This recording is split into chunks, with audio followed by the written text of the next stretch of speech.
And it was, I actually think it was an interesting debate, although we were often really like lambasted in it. Swoon came out the same year as Basic Instinct, and it was compared to Basic Instinct, not in a good way, all the time, because it was I was being told that by making movies like Swoon, we were in effect promoting the idea that gay people were perverts and pedophiles and killers, and some of them are. And those are the ones that I think the most interesting movies can be made about. And that's, that is, I'll go to my grave saying that.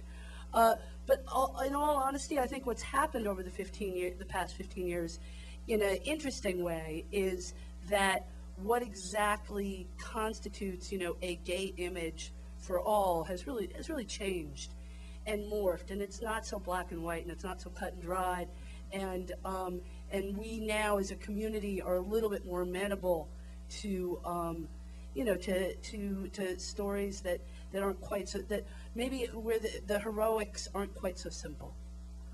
Have you found that to be true recently? I mean, when you're making a gay film, there is sometimes a built-in gay support system, gay producers, executives, what have you. But if it's a more controversial one, do they balk at it, and then you have, less people on your side? Well, I mean, first of all, I and this would be an interesting question for Eric, actually, as a distributor. I mean, I think that the days, like when you made Trick, when I made Go Fish, there was a built-in gay audience that we knew would come to the cinema that I don't think is there anymore. I would totally agree. Because not because at least they don't show, they're not dependable to show up. That's it.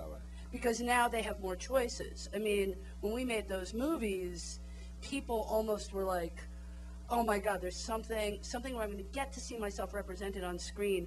I'm going to go no matter what it is.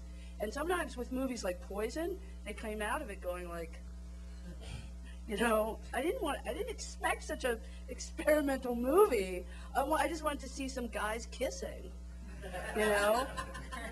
So I think now that has changed, I think that when we make movies, we have to still go. We can't depend anymore.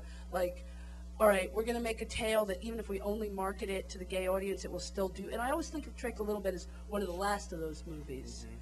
That it could market itself directly to a gay audience, and that was enough.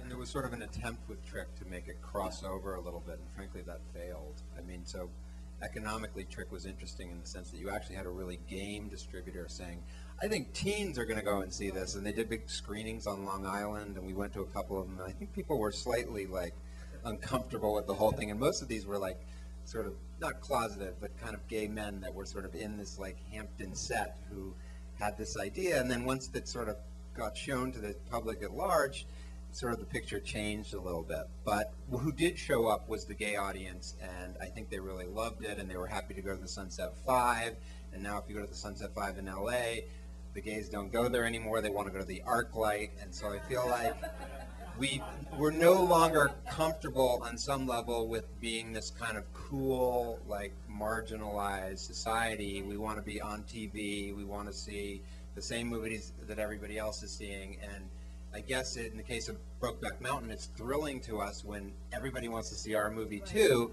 but not to the extent that we're going to not go see the mainstream stuff. And some of the mainstream stuff is actually pretty edgy, and I feel like we were just talking about this earlier, that a lot of queer filmmakers are interested in things other than being queer. So, I mean, I'm not there. Is that a gay film? I guess because you guys made it? Probably in some respects, in other respects not. And obviously, what interests you goes way beyond this one thing as well. So it's a very, very tough time when you become mainstream, you have all these opportunities. What do you do with them? And I do think there's maybe a little bit of pressure on people to sort of think about, well, there is a group of gay people out there that still feel underserved, that still feel alienated, that still feel all of these things, and maybe do want to see their stories. Obviously, Prop 8 we just went through, there's a whole political aspect to it, but on some level that's not going to drive everything you do. It may drive some of the things you do, and we as a distributor have tried things, frankly, that we went into it for the wrong reasons, going into things for political reasons as a distributor can make everybody really, really unhappy, because on some level, distribution is sort of like, is it a good fit, and is it an economic model that works? And when it doesn't work, it's not a lot of fun. So I think no matter what you're doing for us as a distributor, I mean, we would love to find a gay and lesbian theme film, or I don't think we're afraid of any subject matter necessarily, but we just have to see a sort of way through it. You know, you talked a little bit about the attempt to sort of build Trick into a wider audience, and I really want to get into marketing, because I'm sure all of you have strong opinions about how some of your films are marketed. And Ryan, maybe if we can just talk a little bit, I mean, how much is that, you know, obviously this is an increasingly marketing-driven industry, but when you're dealing with a film that has gay content, is there sometimes, not just with films that you've dealt with, but that you've seen other people make, is there a closeting of themes in the marketing materials, or how does it work?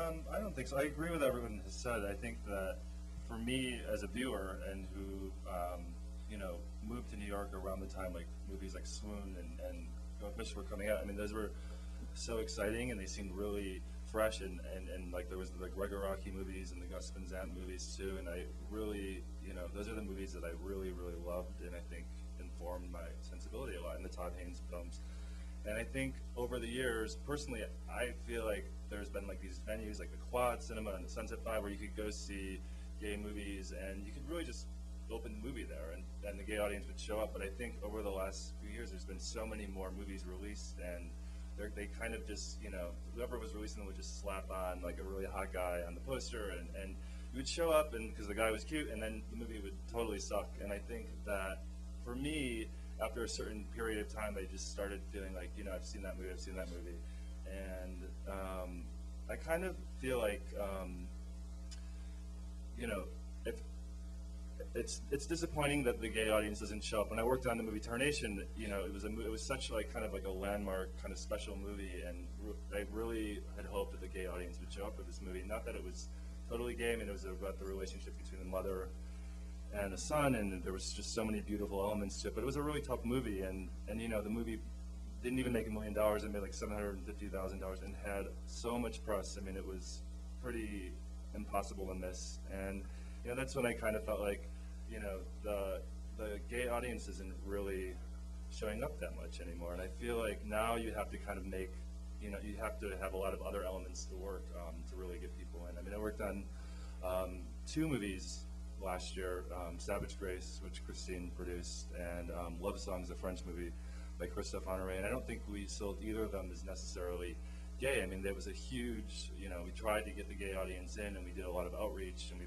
did festivals, and we did screenings, and advertising the gay publications. But I think that on those films, you know, we had to work different angles. I mean, on Savage Grace, I mean, the movie was so beautiful and, you know, glamorous, and we tried to play up the true story and kind of the more thrilling aspects in Julianne Moore's performance. But I think that, you know, just relying on the movie because it has gay elements now is pretty tough.